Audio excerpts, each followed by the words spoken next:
say do it without any inbuilt class or inbuilt method. Write a problem, write a code to solve this problem using loops, using conditional statements, whatever it is. అప్పుడేం చేస్తావు మరి? What are you going to do then? So this is not how you write your problems. Everybody is hell-bent on submitting the assignment, but not really interested in knowing what is happening in the assignment. You will definitely falter in the interview if this is how you learn. Okay? The problem was very simple. Enter elements into the array. And I clearly mentioned that use whatever that has been explained so far, nothing else. Scanner use करना शुरू कर दिए तुम लोग. Half of you don't even know what scanner is, and half of you know only one thing: scanner will take input. That's it. और क्या करेगा scanner? What else will scanner do? Did anyone explore what scanner is?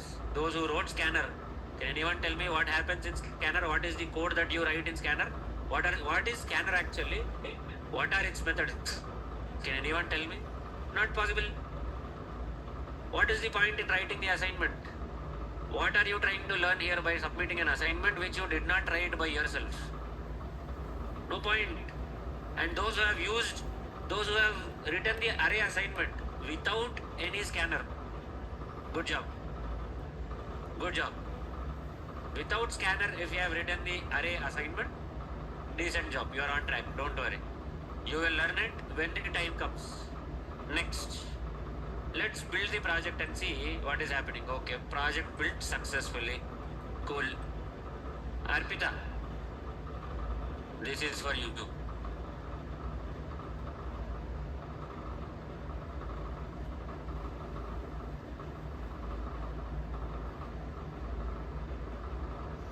Poonam पढ़को.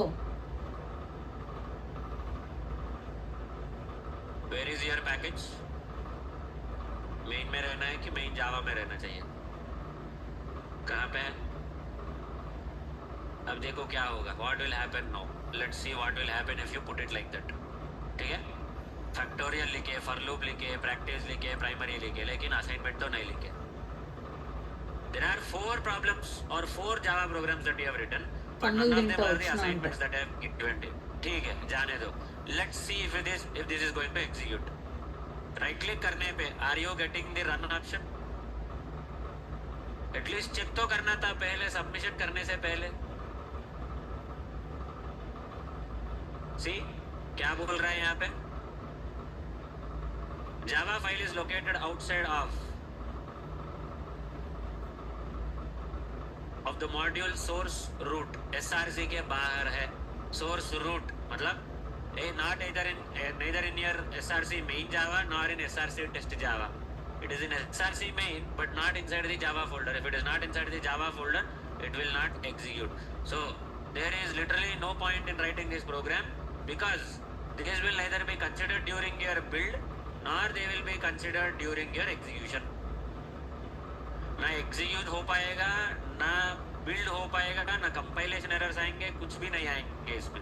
Nothing is possible with this code. So this code is as simple as a text file. Text file cannot be executed. It's like a .txt file or a Word document, nothing else. वो execute नहीं होगा. So I will be deleting this. You need to push all the assignments. ये extra assignments रहे तो रहने दो. That might be your practice. I don't mind you submitting your code. Not a problem. But assignments के साथ SRC main में I should see your package. Okay? I'm deleting the package from here.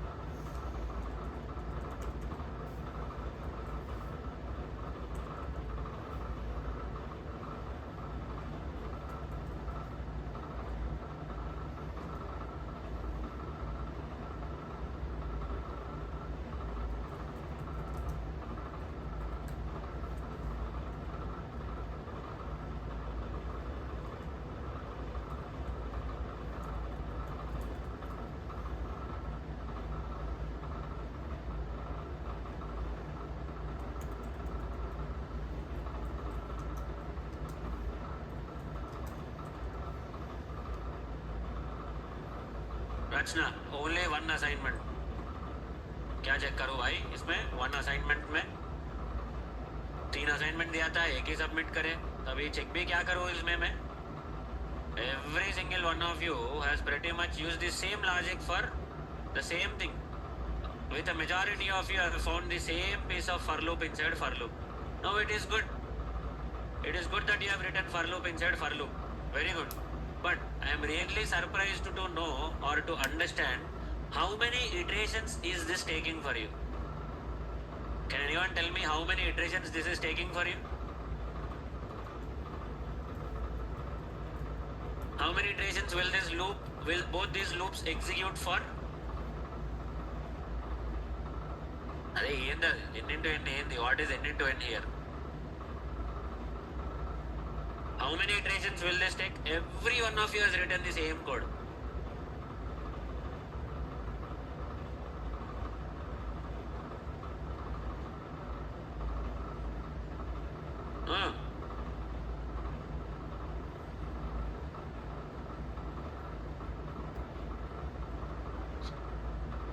No answers in Slack as well.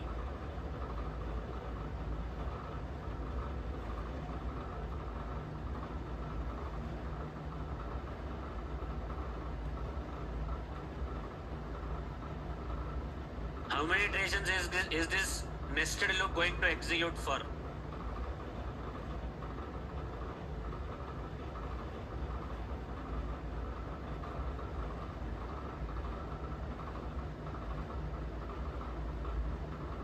Anyone? How many iterations will this loop execute for? How many iterations total? Total how many iterations will this loop execute for? How do you calculate the number of iterations here? 100 into 100. 100 into 99. Because first one is starting at 1, second one is starting at 2. It should always be 1 less than the I value. That's how they have written the code. Now you calculate how many iterations this is going to consume. Just simply put a counter here. एक counter लगाओ और check कर लो कि कितने बार execute हो रहा है.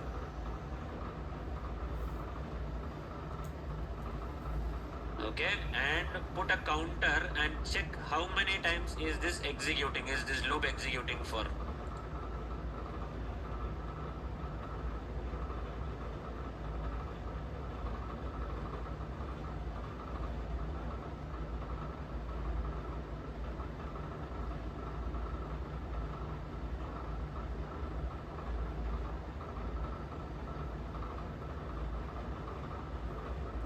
Okay, if you execute this program, let's see how many iterations is this going to execute for. Counter 100. So sum of all primes 1060. One person was sending me 3000 something. So what is the correct answer? And why are we getting 2 times, 3 times, 3 2 times? Everything is getting 2 times. So is it also adding 2 times, or is it adding only single time?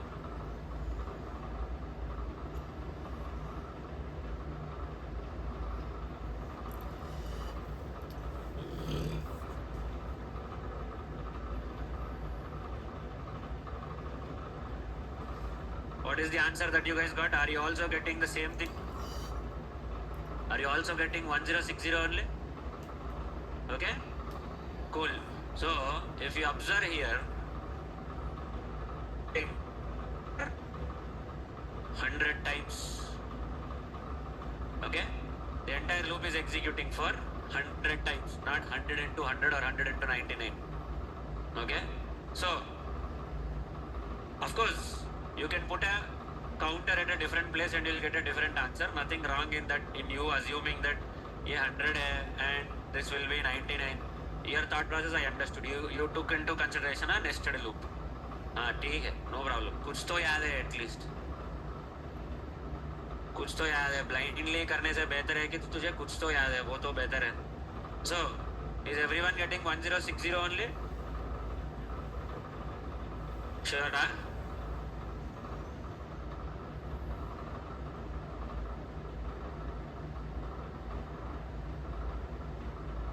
1060. So your answer is correct. I don't know who that person is. He sent me 31 something, 3001 something. I was like, the number raade అని చెప్పాను. I don't know. I will have to check my Slack messages. Some person has sent me 3000 something. I was like, okay, whatever. So, Rachna, okay na? You asked me to review your code. I've reviewed your code. Okay?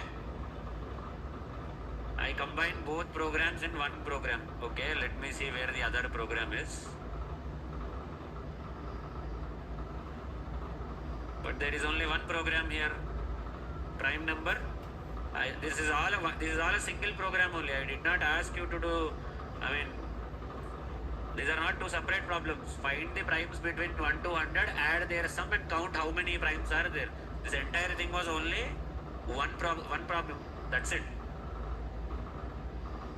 This is not two separate problems or three separate problems. This is entirely one problem only. I'm not sure if you understood the problem. So, you are pending with the other two problems also. Okay.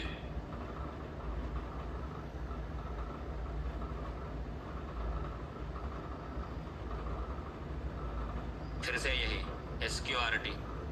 I'm really not sure what this SQRT, where you found this SQRT. SQRT क्या है? What is this SQRT? What is this math.sqrt? Finding square root. Okay. I is equal to 2. I less than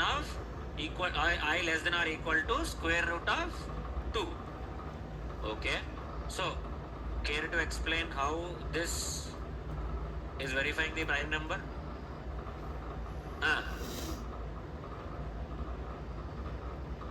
నీకే కాదు, నాకు అర్థం కాలేదు first. అందుకే ఇక్కడ నుంచి వద్దాం. ఇందాకటిది కూడా అర్థం కాలేదు నాకు. సరే కానీ రాసిరు కదా, సమ్ అయితే తీసుకొచ్చారు కదా, అందుకే ఊరుకున్నా నేను.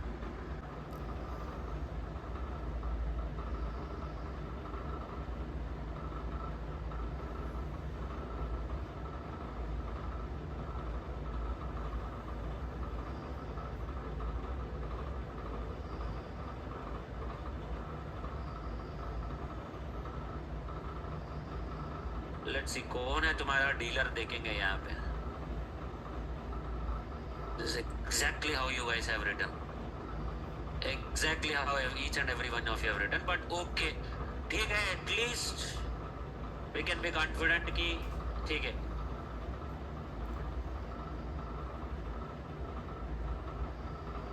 Where did you get this SQRT from? This is what I'm more interested to know about. कहाँ से मिला तुमको SQRT? ChatGPT ये भी दे रहा है क्या आजकल?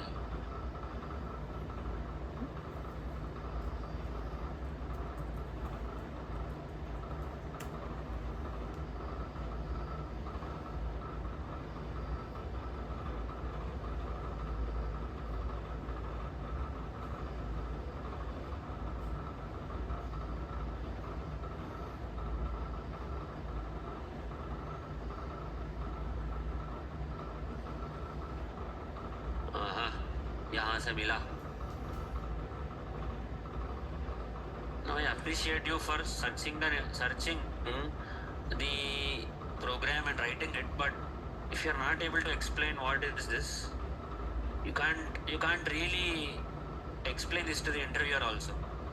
I did not explain this math.sqrt at all, and on top of it you are not in a position to explain what this is doing. क्या कर रहे हैं? Anyone care to explain? At least for my sake, I do not know what that math.sqrt is going to do there. Anyone? कोई help, कोई बताएगा, explain करेगा कि क्या हो रहा है वहाँ पे? The other guys who have written the prime number program, you are simply, what is a prime number? Prime number అంటే ఏంది? What is a prime number? Divisible by 1 and itself, huh? Any number divisible by 1 and itself. Okay, and it should not be divisible by any other number. So you guys have written a nested loop, and you are simply dividing your number with all the numbers. Okay, dividing your number with all the numbers, and wherever you satisfy this condition, divisible by itself, I percentile j double equal to 0 and I greater than 1 and count double equal to 0. Now this is again something that we need to see what this is all about. I percentile j. I is 1, j is 2. 1 divided by 2. Okay. This is 0 only. Cool. If count double equal to 0. Okay. If I greater than 1 and count double equal to 0. 1 is a prime number or not a prime number? Not a prime number. Okay. 2 is a prime number or not a prime number? Prime number. Okay. 0 is a prime number or not a prime number? 0 is even number or odd number?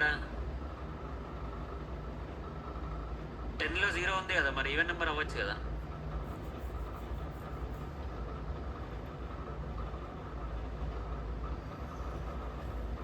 So at least this logic is a little bit fine, but SQRT, I really don't know how you are using SQRT and getting an output. But again, see, at the end of the day, it's not about your code is not really going to, I'll be honest with you, the person who is going to get highlighted by writing this code in the interview, किसको पहले पकड़ेंगे? ऐसा code लिखोगे, if they ask you a question like this in the interview, if you straightforward use math.sqrt, you are the first person who is going to get highlighted in the interview. Straightforward, no other questions. Because simple thing ये है, in your math.sqrt, there is one small thing which I should explain.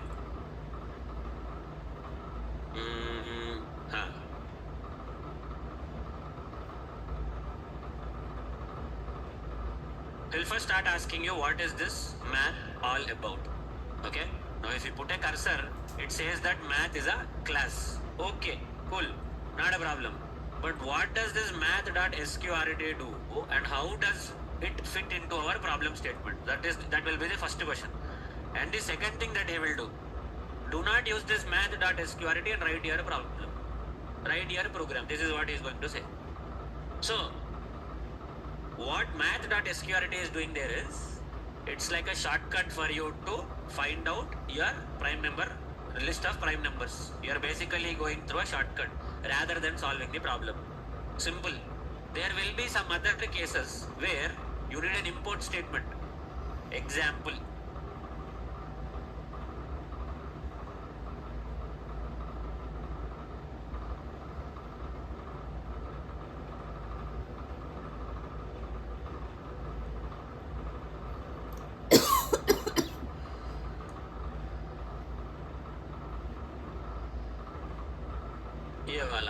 What is the meaning of this particular sentence, or what is the meaning of this particular line of code?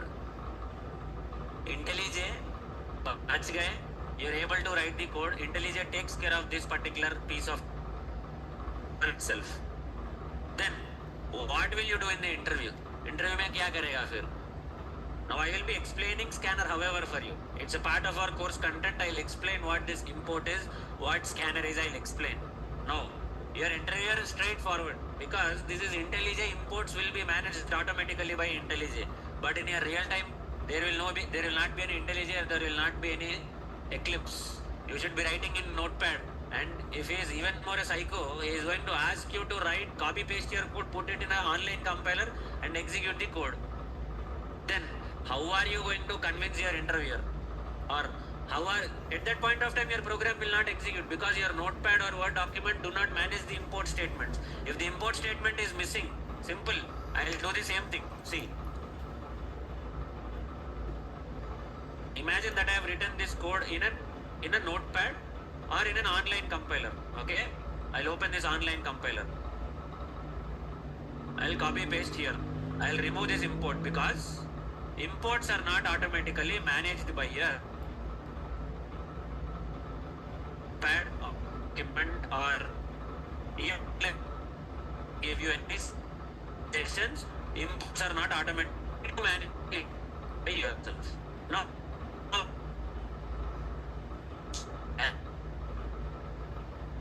This import statement, you should manually write it. IntelliJ is automatically writing it for you when you write your assignment. But when you do it on anything other than IntelliJ, you should manage it all by yourself. Now, let's try to run this program and see if this is going to work. First thing, what did it say? What did it say in the error message? Cannot find symbol scanner. Scanner num is equal to new scanner of system.in. Cannot find symbol scanner.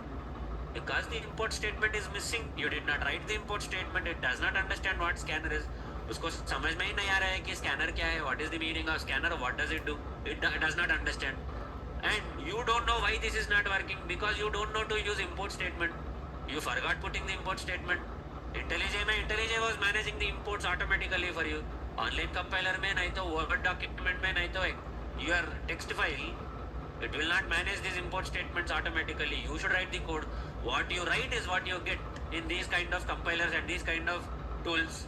But IntelliJ is really intelligent. Eclipse is also intelligent. It will add the import statement for you. Here it will not. Your code automatically it is failing just because of a simple import statement. Now if I put an import statement,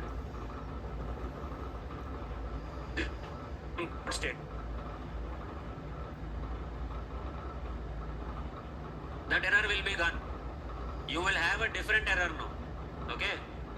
Could not find or load class main. Okay, no problem. Because these are packages and all, so this is expected.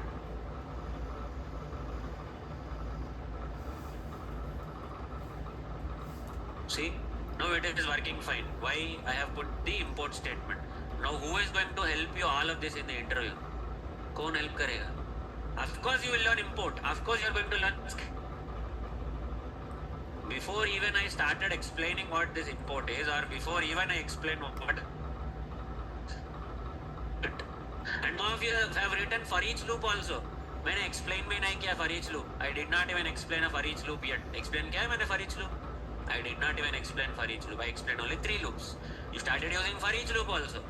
Now, there is a reason why I gave the problem statement that way. The reason is, with whatever limited knowledge you have in Java, you are expected to solve the problem. Simple.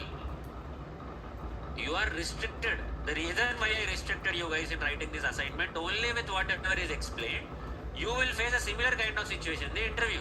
Where even if you know all of this, where even if you know the entire Java library, is not going to encourage you to use that Java library. Is only going to say, without using the Java library, without using the inbuilt classes, without using the inbuilt methods, solve this problem.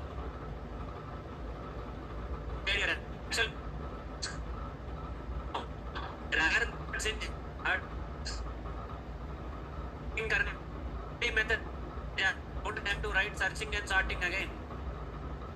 Directly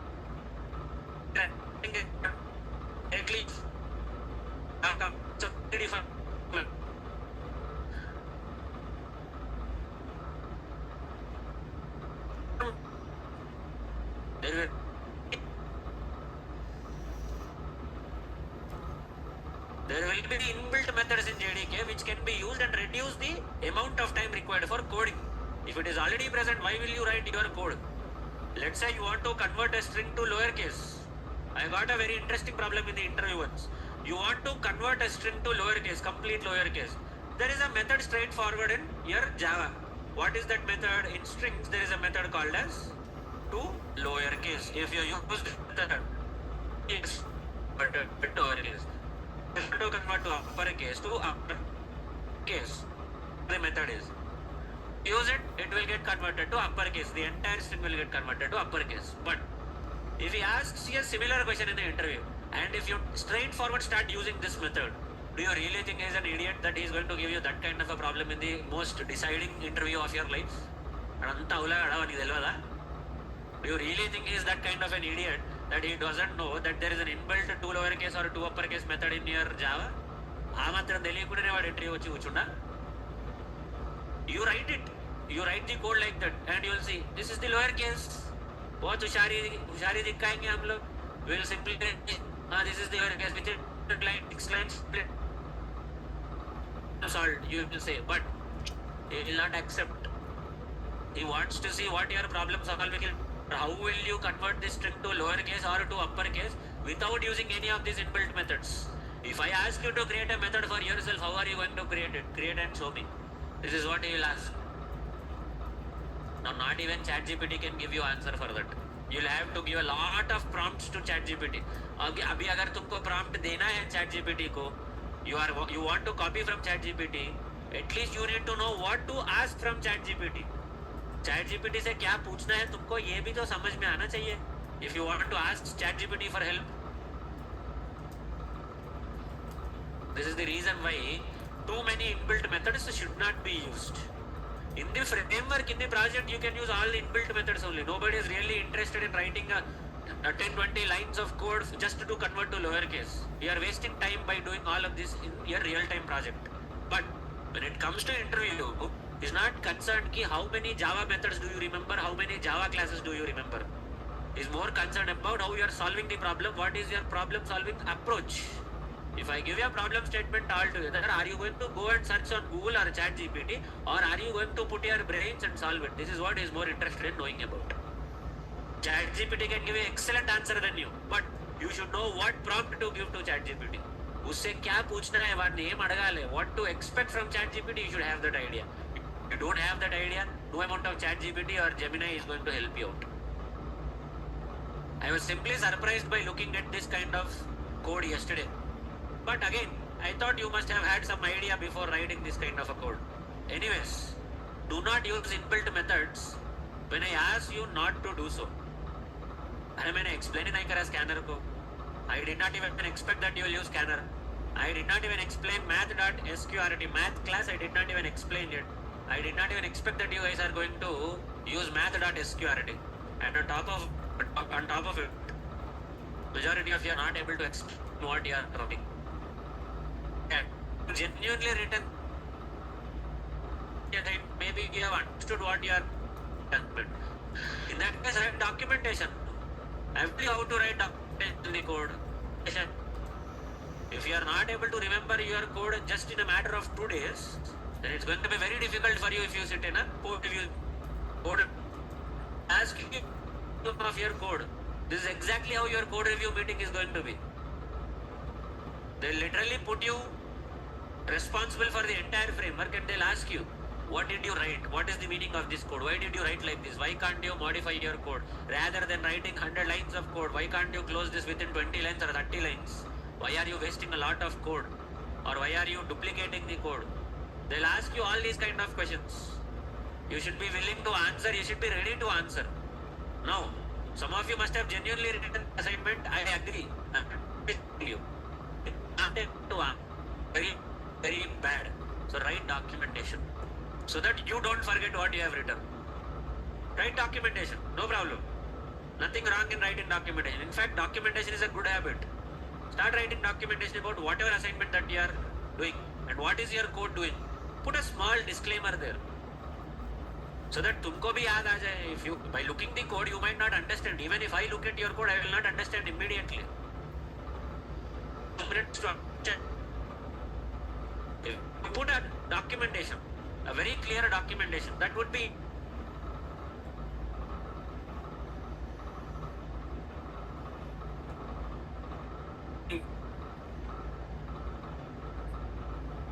and use only whatever has been explained and then design your assignment. Do not rush in a hurry to design your assignment code by making sure that your program is the finest program. I don't care if your program is 100 lines, program is only 10 lines. I don't. Ultimately, you should be showing some amount of problem solving skills while writing the assignment. Now I'll explain strings to you. I'll ask you how. I'll give you the same thing as assignment. Convert to lowercase and convert to uppercase without using any inbuilt methods. Let's see how many of you will be able to do that without taking help from any of these particular online. Not be find on the event line also. ChatGPT को ही बहुत prompt देने के बाद आएगा वो answer. You need to give a lot of prompts to ChatGPT. That's when it will give you the answer. So let's see how many of you will be able to do these assignments once I explain all of this to you. Now, before we move on with the strings, first let's look at our for each loop. Now, for each loop, The reason why we are using for each loop, when you already have for loop, while loop, do while loop, the reason why we use for each loop is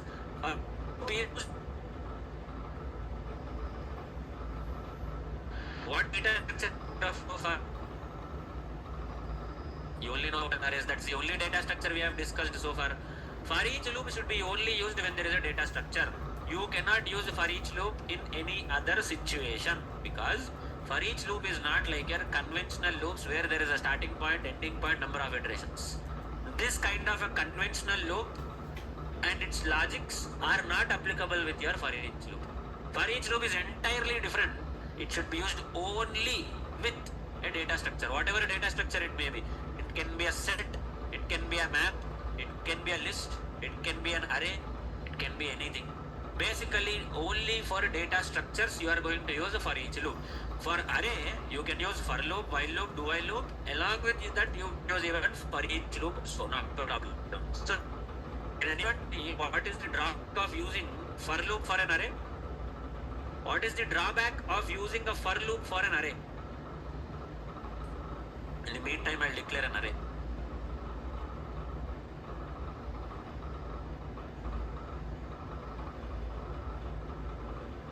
Can anyone tell me what is the drawback of using a for loop for an array? Or where are your potential, कैसे बोलूं? What are the places, or due to what kind of reasons your for loop might fail or might not work properly? What are the potential causes, or what are the potential pitfalls? What are the most common reasons that your for loop in an array might not work? Anyone? Anyone wants to give a try? Okay, Slack me some messages.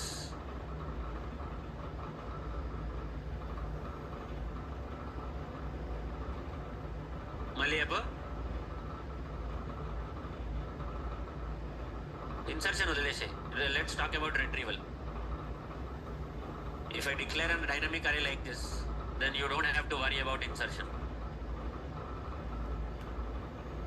Anyone who wants to explain why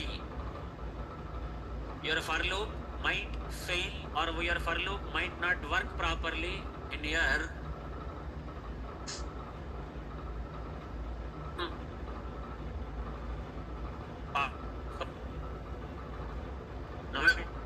guarantee that every time it will fail, but if at all it will fail, if at all it will not work properly, there is only one reason why it will not work properly. What is that one reason?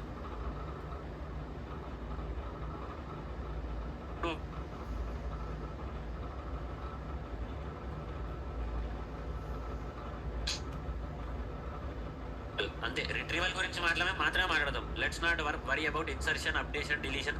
You cannot delete anything in an array. You can update anything in array. You cannot delete. Once the memory is allocated, memory first if or array length you declared it fine, the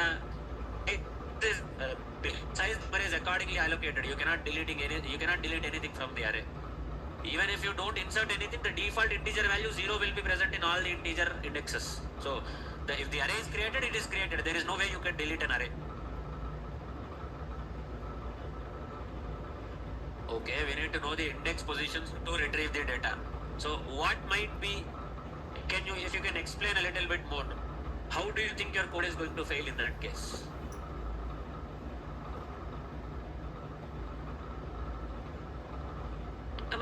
But that itself is the functionality of an array, kada?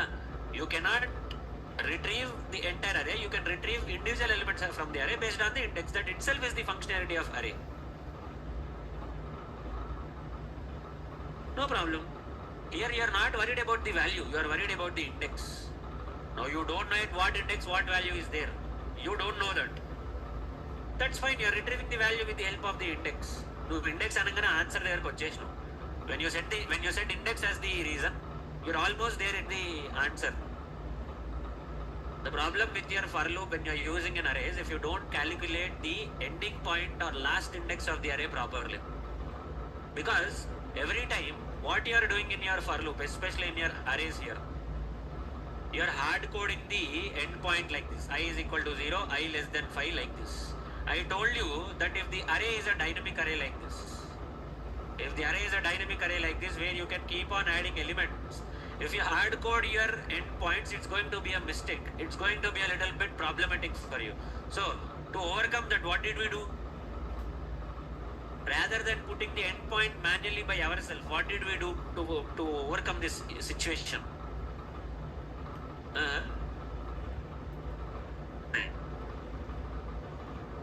Code he decide करेगा. How will the code decide? What code are you writing?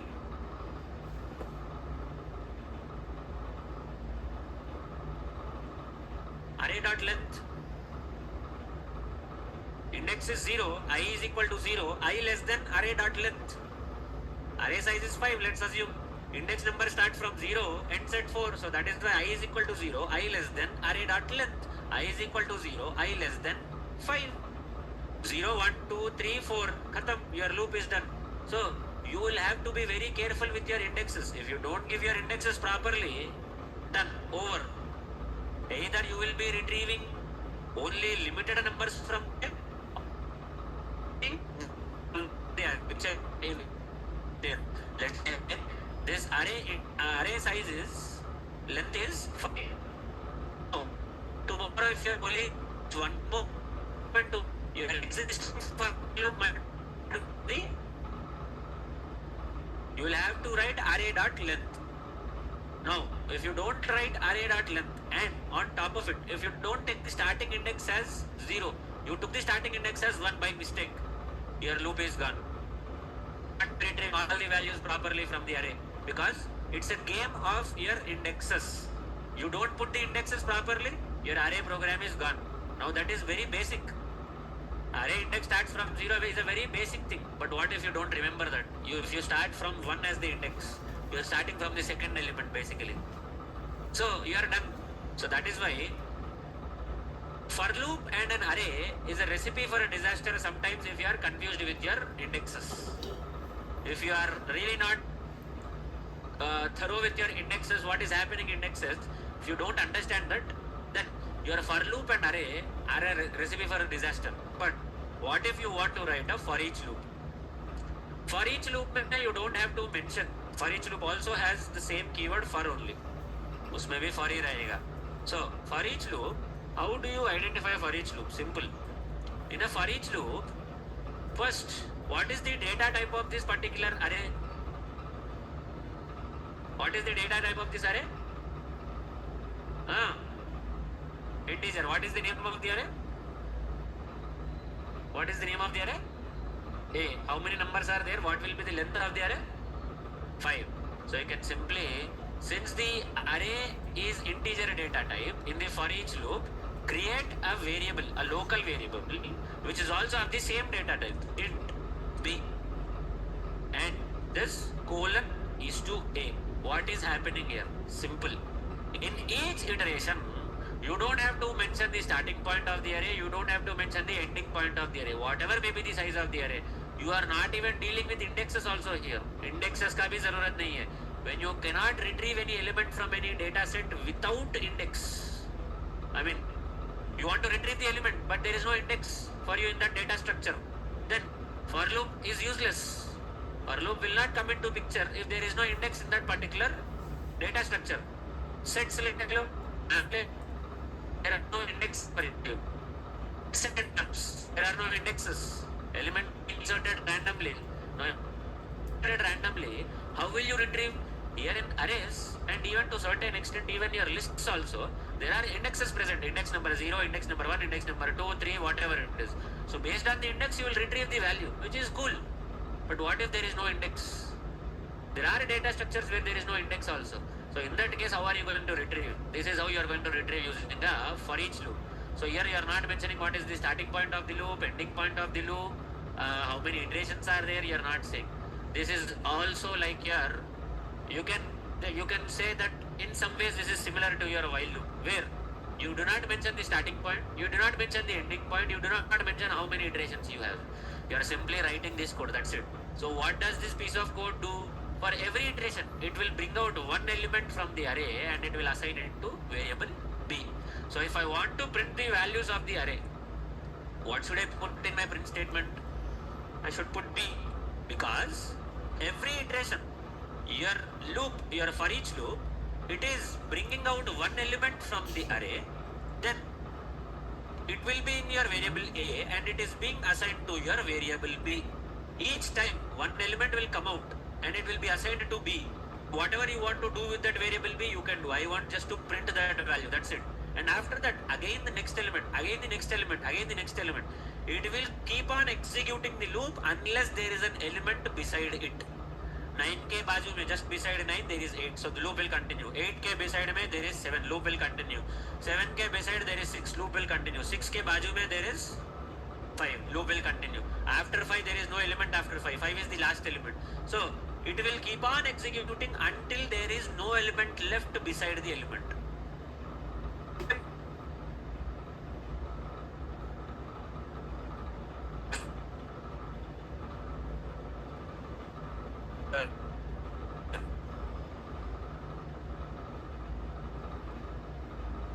Nine, 8, 7, 6, 5.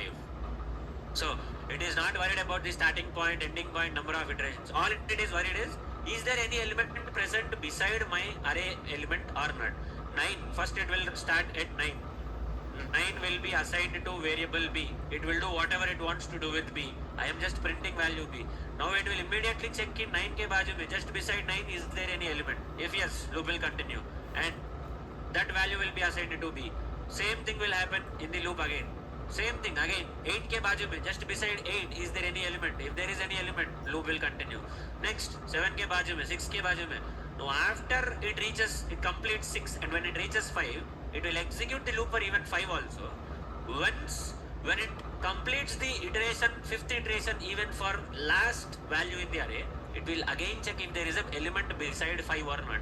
Since there is no element beside 5, since 5 is the last element, that's where the loop will stop. But what if I will put one more number? Will it execute for 9, 8, 7, 6, 5, 4? 6 iterations, 6 numbers. Yes, as you can see. So you don't have to mention what is the starting point, what is the ending point, as long as your elements in the array are fine. For each loop only will automatically calculate what will be the number of iterations, what will be the starting point, what will be the ending point.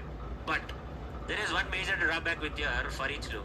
In your for loop, you can retrieve the elements anyway based on the index.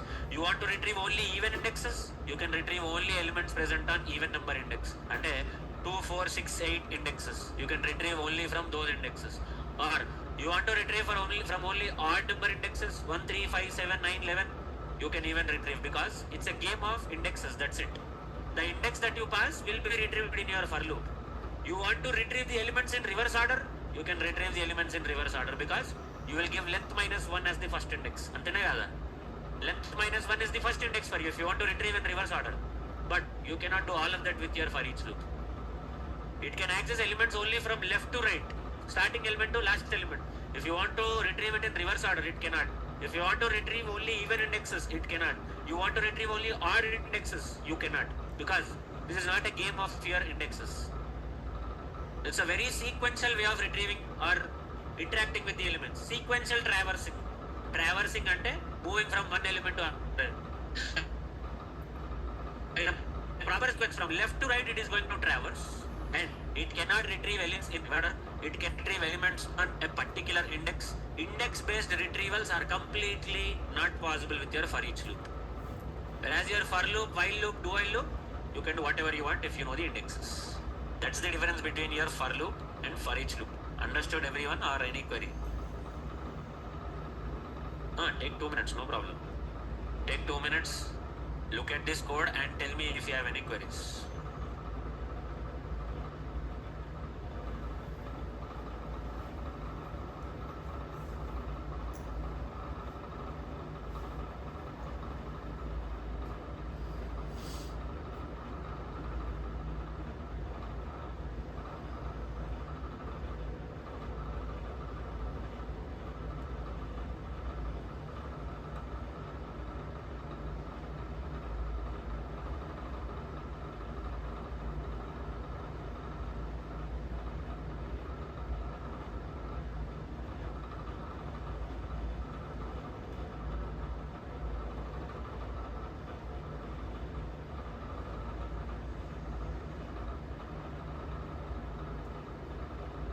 समझा नहीं, फिर से. हाँ. Yes, it starts from the first index. Yes. Yes. I plus plus करेंगे, I plus 2 करेंगे, whatever we want to do. Okay, next. कुछ नहीं, कुछ जरूरत नहीं है. You are just telling the for each loop to go and retrieve all the elements in a sequential order. You are not even mentioning how many elements are there. You are not even mentioning what is the starting index, what is the ending index. You don't have to mention any of this. इसीलिए तो problem है. If you want to retrieve indexes, elements on a particular index, like even indexes, 0, 2, 4, 6, 8. 0 is not even, but that's the first element. So 0, 2, 4, 6. If you want to retrieve, for each loop कैसे लिखोगे? You will write like this: for int I is equal to 0, I less than a dot length I is equal to I plus 2.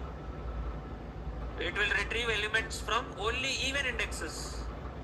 You can write the code like this for your for loop. Or if you want to retrieve from odd indexes, same to same, but this time rather than adding 2, you will add 1.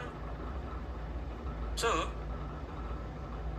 same to same, I is equal to I plus 1 करेगा. So it will retrieve only odd indexes. Or if you want to retrieve this array in reverse order में retrieve करना है, so we'll start with I is equal to a dot length minus 1, I greater than equal to 0, I minus minus. You can do all of this nonsense with your for loops because it's a game of indexes. तुमको indexes पता है, indexes के हिसाब से कर रहे हो. You can do whatever you want, but for each loop that is not possible. For each loop में retrieval is only possible without using any indexes. You are just telling him what is the array. That's it. Through error. It will only pick each element. It will only give you the value of each element by storing it in this temporary variable. This int b will not work outside of this for loop because it's a local variable. It's local to this particular for loop only. That's it. So it will not work outside that. So every time it is bringing out a value and it is assigning to b. So what to put the variable will be? First iteration b value is 9, second iteration 8, third iteration 7, 6, 5. Last iteration में b value is 4, and it will check after you are done working with the last value which is 4. For each loop will check if there is any next element present beside and isn't there, it will close the loop automatically by itself. You need not do anything. That's your for each loop. So this is majorly used in those data structures where there are no indexes at all. This cannot be, this need not be used on your arrays or array lists or anything like that, because if you have the indexes, if you know the indexes, go with indexes. But sets and maps do not have indexes at all. There is no concept of indexes in those data structures. So in that case, agar index nahi pata hai, you don't know the index and you don't know where the element is present, how will you retrieve the values? Using your for each loop. This is more directed, or this is more concentrated on those data structures rather than an array. Because we did not complete those data structures now, I am explaining this on arrays. Arrays के लिए you need not use your for each loop. For loop will be more than enough. For each loop is no way effective over your arrays. For each loop is not that effective over your arrays when compared to for loop. Both of them have the similar kind of efficiency. But the problem with for loop is you need to calculate the indexes properly. If you don't calculate the indexes properly, you are done. Khatam. You don't write the starting point, ending point properly, you are done. हो गया है तुम्हारा problem. But here you are completely ignored. There is no concept of index at all. So you can do whatever you want. But this solves the problems. You can only retrieve from left to right. That's it. But to retrieve from right to left or in reverse order, not possible. Not possible. Or indexes, or only odd indexes, not possible, because you don't have the index mechanism to give any index here. It does not accept any index, to be honest. So that's what it is. Any other queries?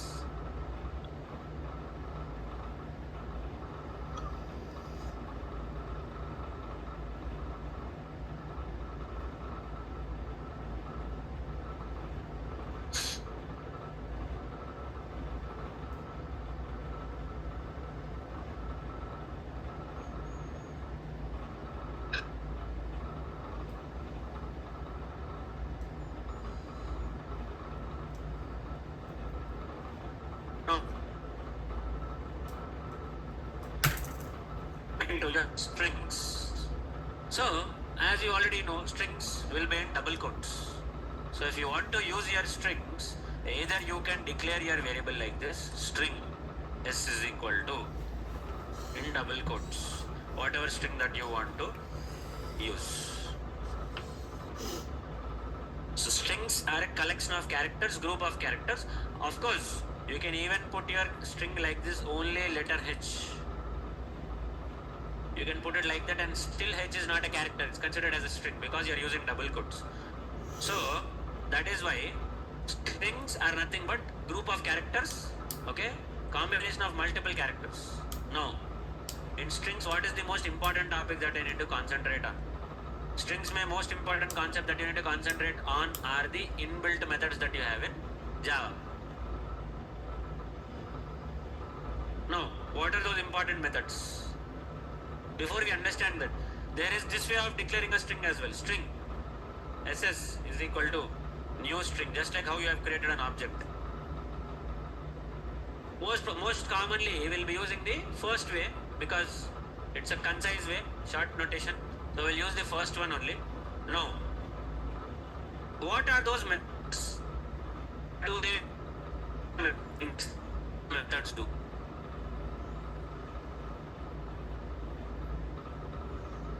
For you need to use those existing or predefined methods wherever possible so that you can reduce your coding efforts. Okay? In the interview, obviously it's not going to methods and reduce your code. Below string to lowercase. So there is a method called as s dot. So this is just like your object only. This is a non-primitive data type like your object. So how will you access methods? Object dot method name. So you'll say what is the string variable? String variable is s. So just like an object, you will say object dot method name below lowercase. So this is into a lowercase string completely. But after converting it to lowercase, well, yes, so you're in lowercase. Cool. What are you doing after converting this to lowercase? You need to store it in another variable so that this lowercase value can be used some other time, some other place. So if I use this method to lowercase, what kind of method do you think lowercase is? Void method or return type method?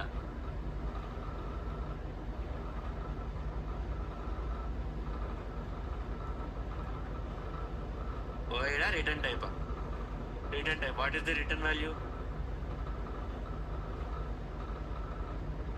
అదే ఏమంటారు దాన్ని group of characters in lower case cool but what you call it as string only string case output be string only output string but it's a lower case होने दो upper case होने दो string is a string so you are going to store it in another string variable string x is equal to s dot to lower case. Now x will contain another string which is nothing but the lower case value of this hello world. Observe.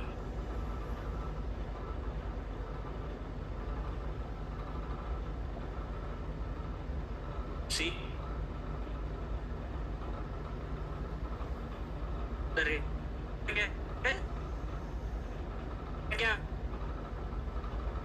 What is the return type of this method?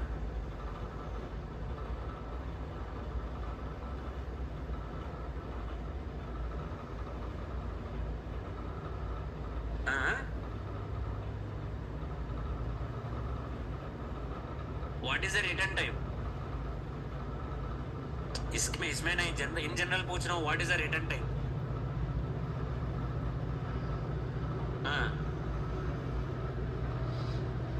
Okay, output. Okay, so if you are giving the output should have some data type. So the output can be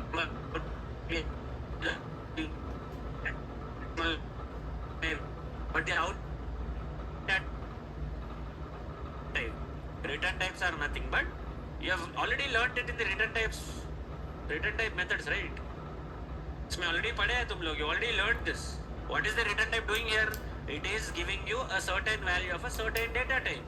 So similarly, in your strings, If you convert this string to lowercase, what are you going to get? You are going to get another string, although it may be a lowercase string. You don't have a separate data type for lowercase strings, a separate data type for uppercase strings. It is a string, lowercase or uppercase, it is a string basically. So when you use lowercase to lowercase method, as you can see here, if you put your cursor on this, it will give you explanation. So what is the name of the method? Public string to lowercase. So what is the return type of this method?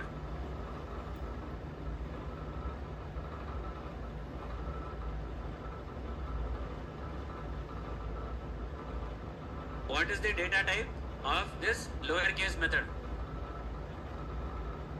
String, as you can see. Public string to lowercase. So this is a method. This is going to give you a lowercase string as the output. Similarly, you can do uppercase also. S dot to uppercase like this. Now, what will be the return type for this one?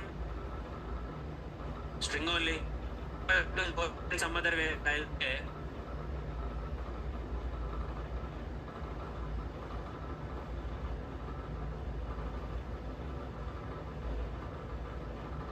See, it will get converted to an uppercase string. So, or to uppercase methods, can you convert as you be very sharp to remember these methods to uppercase to lowercase. But in that panic, in that tension, you might not remember all of this. But problem solving skills will be there with you forever. So if you start solving the problems, you can even write it without using any to uppercase or to lowercase methods. But in your project, you don't have to write that much. Your project is automatically configured with the latest JDK, and you can write these two lowercase to uppercase methods in that. You don't have to write the entire thing from the start till the end. Only for interview, he wants to check your problem solving skills. In that case, he'll ask you convert a string to lowercase or uppercase without using inbuilt methods. So this is what is going to be your next assignment. Convert string to uppercase without using to uppercase to lowercase methods. Let's see how many of you. Next.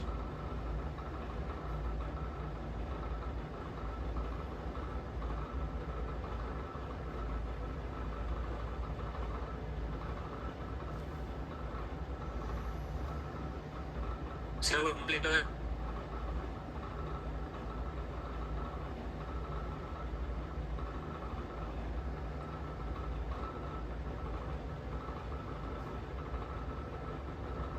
S dot length. So can anyone tell me what is the meaning of S dot length? It will basically calculate the length of the string. How many characters or how many letters are there in this string? So what do you think will be the length for this string S? 11. Okay.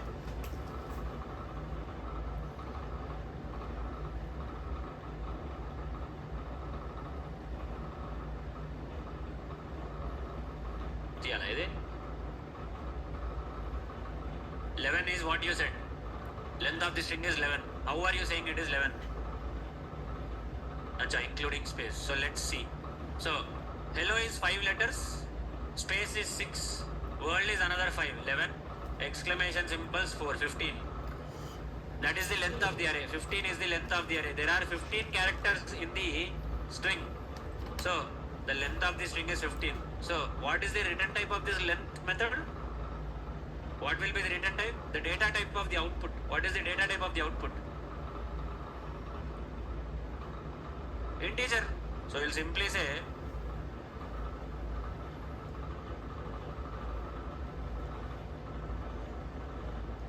see,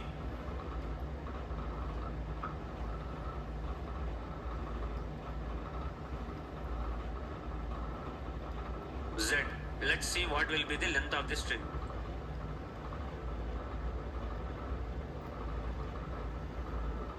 Okay, so this is how you should remember some of the Java string methods. No, not just length. You can also do something like this. So S dot starts with H or starts with HCL. Does this with L? No, it case sensitivity is also important. So what do you think will be the return type of this method? Boolean. So it will give you either true or false. Does this string start with HCL? It does start with HCL, but H is capital, so it is not going to work. So if you want to store the output, you will say Boolean starts.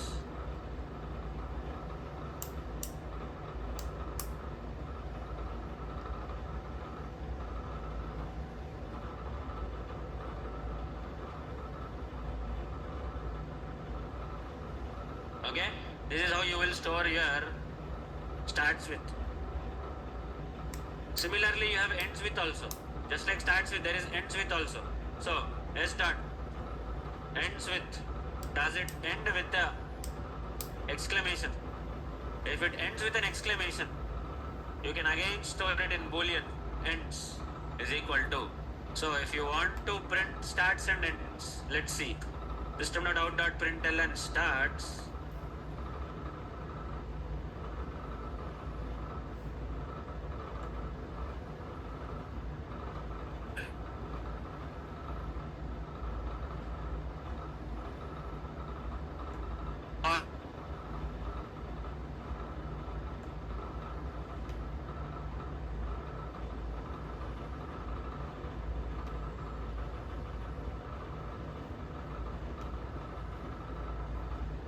Starts with HCL, H is capital, up as false.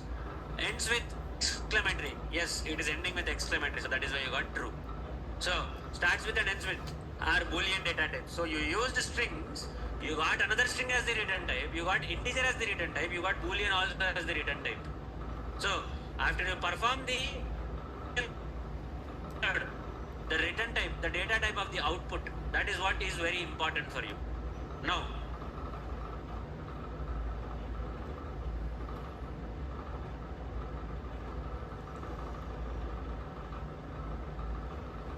contains LLO. Does the string contain LLO? Does it?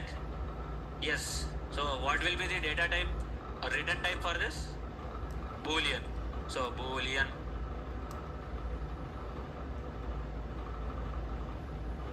Contains is equal to. It is verifying if this particular text is present or not. As simple as it can be. Next.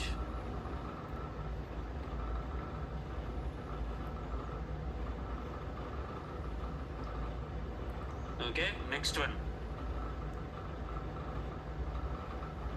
Char at 0. So char at 0 is nothing but character at number so and so, whatever may be. So this one character, because it is going to retrieve the character present at a particular index of your choice. Char at. So you can store it in a character variable like this. Yes, strings do also have indexes. Index starts from 0 till length minus 1, same. Now, next.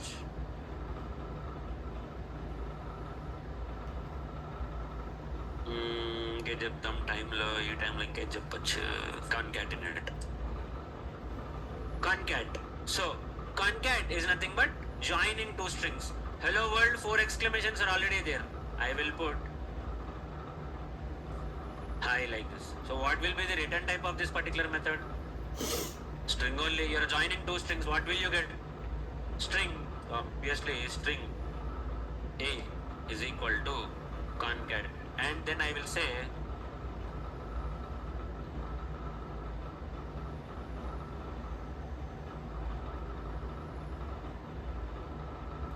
see, for hello world, hi got added at the end. So what should be the length of this string now?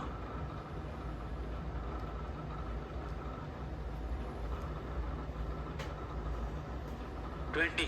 Okay. So what will I do here? What is the code that I need to write? System.out.println. What should I write inside this one? S dot length, A dot length. Acha. Okay. A dot length.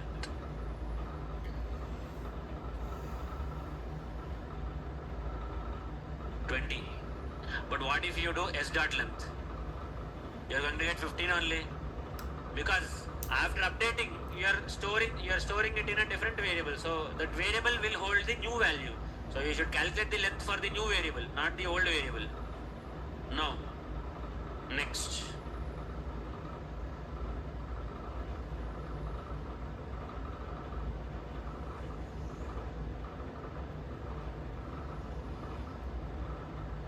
So, in this, as you can see, there are two O's, three L's, okay? Let's try to understand what are their indexes. So, you will say index of O. What do you think will be the return type?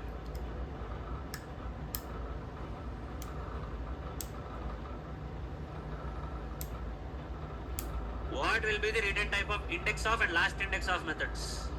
Integer, because it is going to give you the index of O, last index of O. What is the meaning? Index of O means the first time where O is appearing in the string, that index. Last index of means the last time when your O is appearing in the string. So in both the cases, it is going to give you an integer as the value. So system.out.println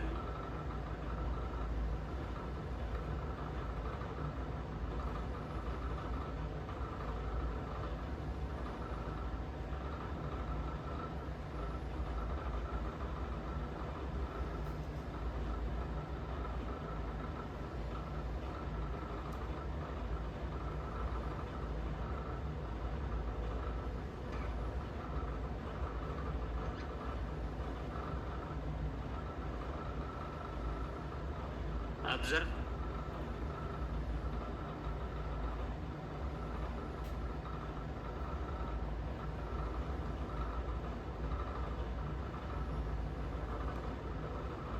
See, the first index where O is visible is at index number 4. 0, 1, 2, 3, 4 and 5, 6, 7. This is the last time when it appeared. So index of and last index of are going to give you the index values of that particular occurrence in the string. At which index did you get the first time? At which index was this character value present for the first time? At which index is it present for the last time? But for H, what will be the value of index of and last index of? H के लिए क्या होगा फिर? 1,16 H के लिए. మరి last 16 ఎక్కడ వచ్చింది? అచ్చా, నేను అంటుంది ఎస్ అనే స్ట్రింగ్ కి, ఏ కాదు. I'm referring to string S. What is the first index and last index? 1 and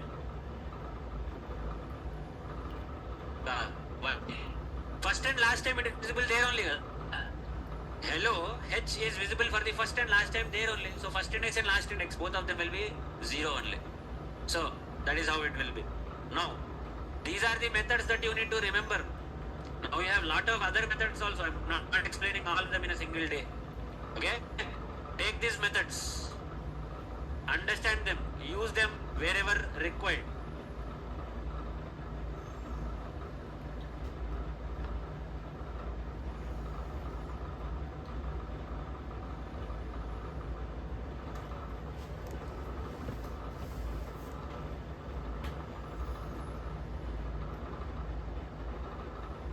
Right, it is pulled, it is pushed. You can take a pull.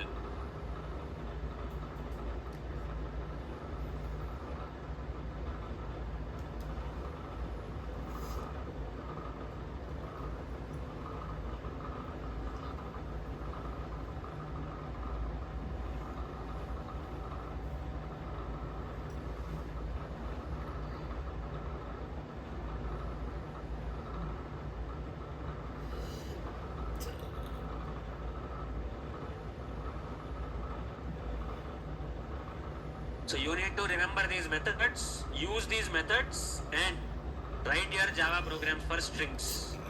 So now in today's session, since your today's session is completed, okay, I want you to count how many vowels are there in your name. That will be the assignment. Vowels, what are vowels? A, E, I, O, U. How many vowels are there in your name? So starting now, whenever I give you any assignment, you should be writing the assignment in the form of method and method call, not inside the main method. You write every code inside main method. It will be rejected. Okay. So make it a habit to practice, do the assignments using methods and method calls, not inside the main method. The main method should contain only object creation and object dot method calling. That's it. Nothing else.